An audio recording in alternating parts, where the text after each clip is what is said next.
Бисмиллахи-рахмани-рахим.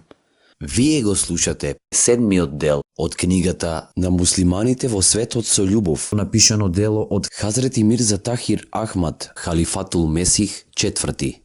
Хазрети Мирза Тахир Ахмад, нека Аллах биде бескрајно милостив кон неговата душа, Божји човек, разумен глас на ова доба, голем говорник, високообразуван зналец, со единствена интелигенција, плоден и сестран писател, од Бога дадено, имал многу добро познавање на Куранот, кој го превел на урду јазик.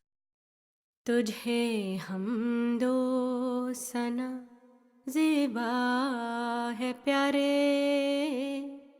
कि तूने काम सब मेरे संवारे तेरे एहसान मेरे सर पर है भारे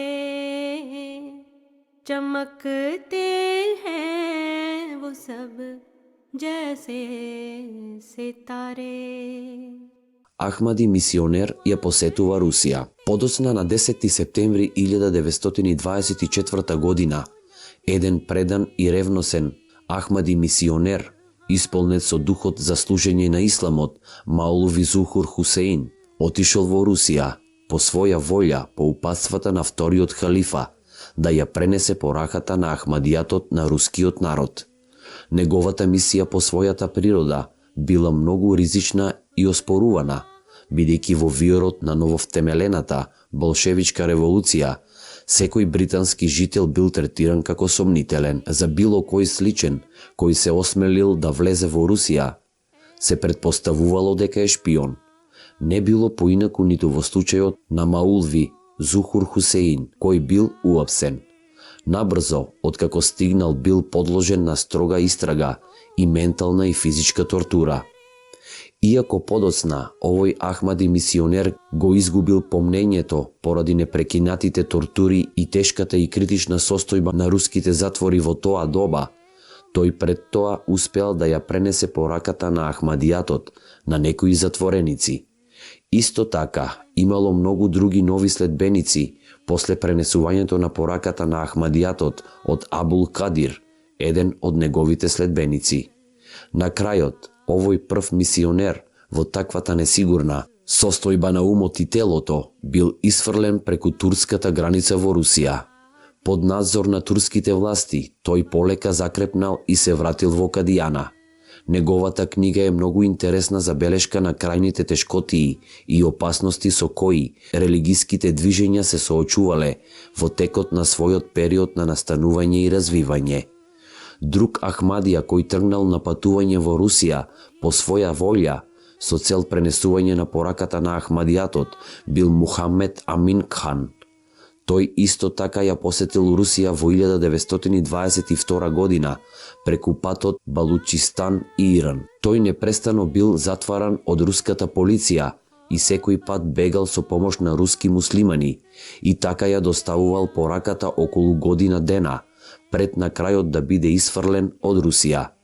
Тој имал повеќе среќа од Маулви Зухур Хусеин во тоа што бил изложен на помалку тортура и што имал поголема можност пошироко да патува и во тоа што така поуспешно ја пренел пораката на Ахмадијатот. За тоа време тој ги посетил Самарканд, Бухара и Ташкент и таму придобил некои нови следбеници, посебно еден по име Абдулах во Ташкент и друга личност по име Мухамед Хусеин во Бухара.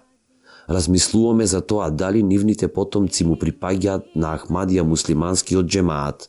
Можеме само да се надеваме на тоа.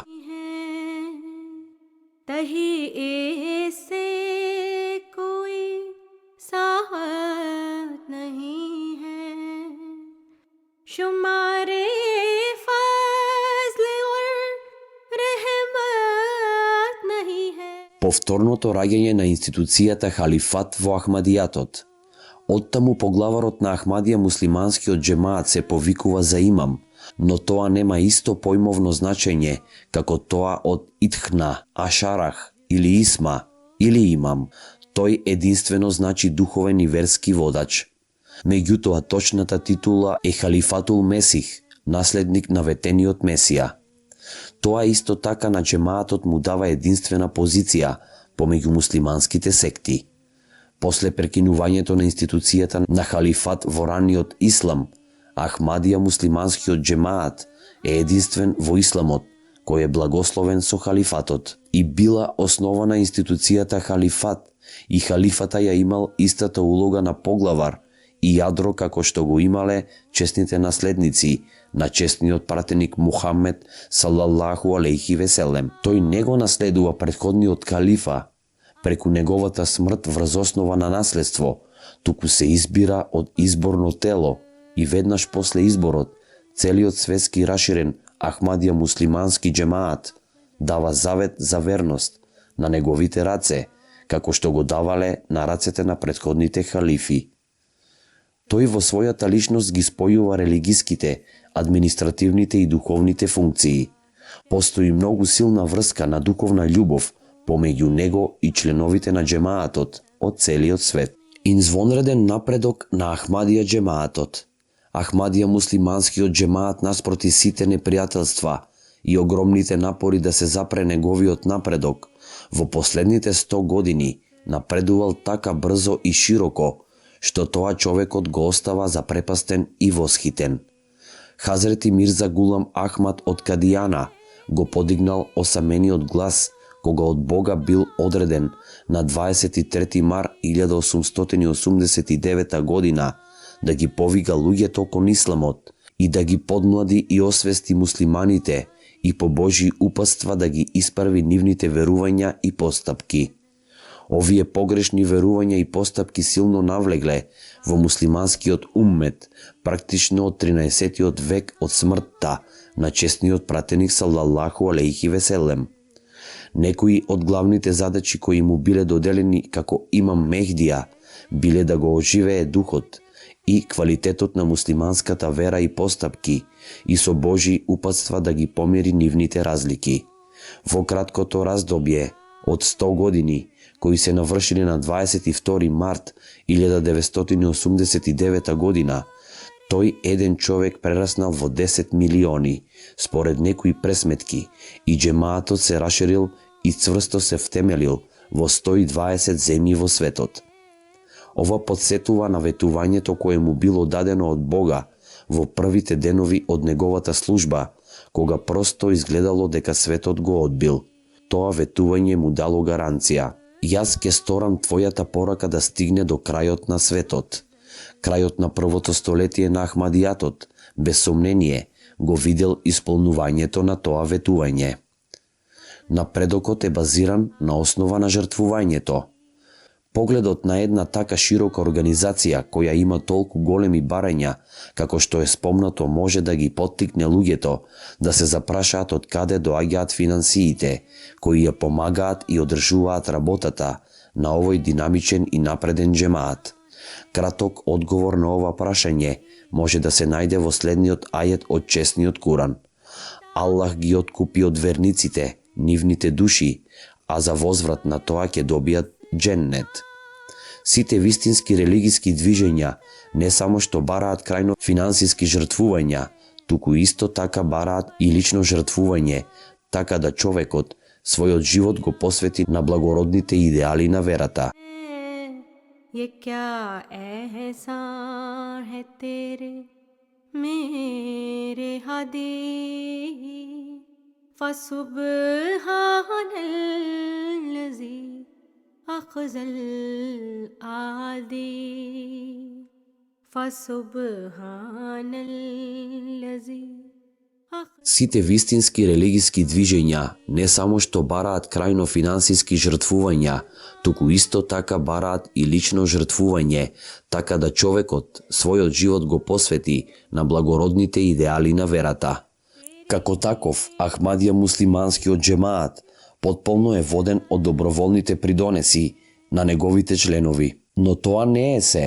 Илјадници предани Ахмади муслимани, мажи и жени, млади и стари, своите животи безусловно ги нудат и ги посветуваат во служба на исламот. Тие не бараат плаќање ниту оштета. Се што джемаатот го смета за прикладно, тие со желба го прифаќаат и со задоволство ги извршуваат своите должности и ја сметаат за Божи благослов можноста да работат.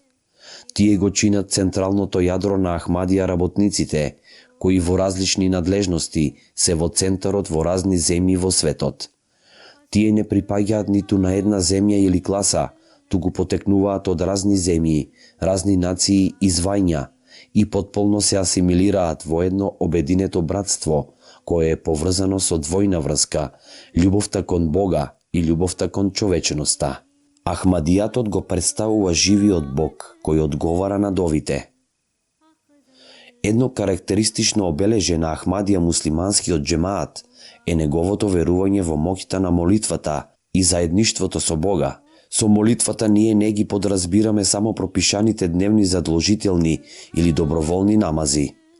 Ахмадија муслиманскиот џемаат длабоко верува во живиот Бог кој се грижи за своите робови и одговара на нивните молитви и ги покажува знаците на своето постоење на секој барател преку одговарање на неговите молитви.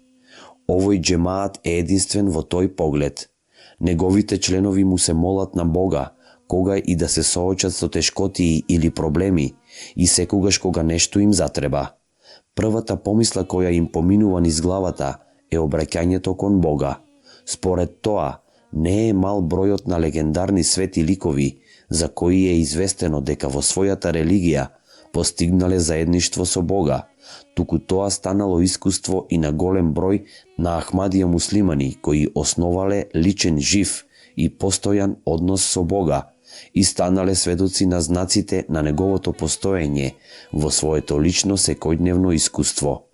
Слично на тоа, тие бараат помош еден од друг во поглед на своите проблеми, не просејки за материјална помош, туку со молба да учат дови за нив, а неретко Аллах на многумина од нив, преку соништа, визии и објави, го открива она чие исполнување, како што е предскажано, неизмерно го збогатува квалитетот на Ахмадија верата.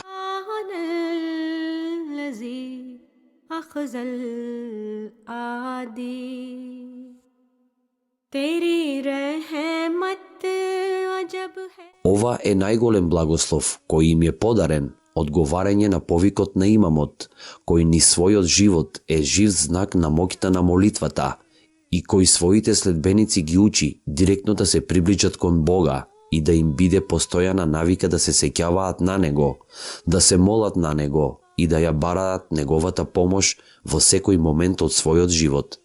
Следува исечок од пишувањето на Хазрети Мирза Гулам Ахмад, нека е мир на него, за потребата и моќта на молитвата. Еден необичен настан се случил во пустините на Арабија, кога стотици и илјадници мртви оживеале за неколку дена, и оние кои со генерации биле расипани примиле божествена боја. Слепиот прогледал и јазиците на немите почнале да зборуваат со Божја мудрост. Таков преврат одеднаш се случил во светот, каков што ниту едно око пред тоа не го видело, ниту уво го чуло. Дали увидувате што било тоа? Сето тоа е постигнато со молитви во ноќниот мрак на оној кој потполно бил предаден на Бога, што предизвикало одек во светот и јасно покажало такви чудни работи кои биле невозможни од страна на тие неписмени личности. О Аллах, спушти ги своите благослови и мир на него и неговите следбеници во мерка на неговата грижа и страдања за муслиманскиот уммет, народот на исламот, и проспија на него светлината на твојата милост за секогаш.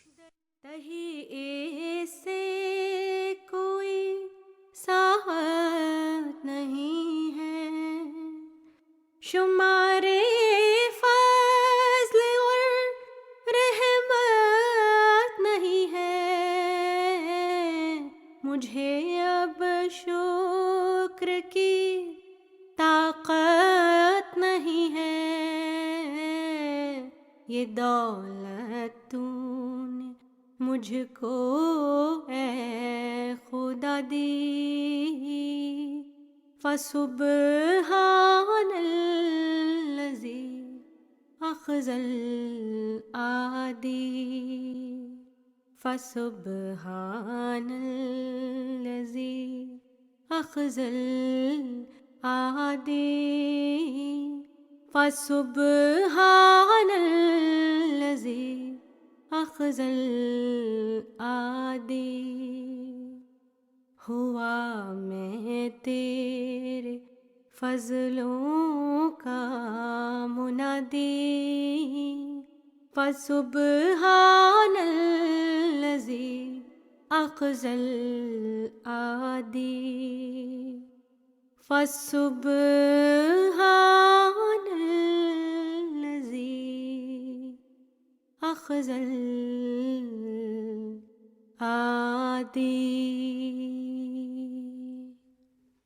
Ова е последниот дел и книгата На муслиманите во светот со љубов е завршена. Еселаму алейкум.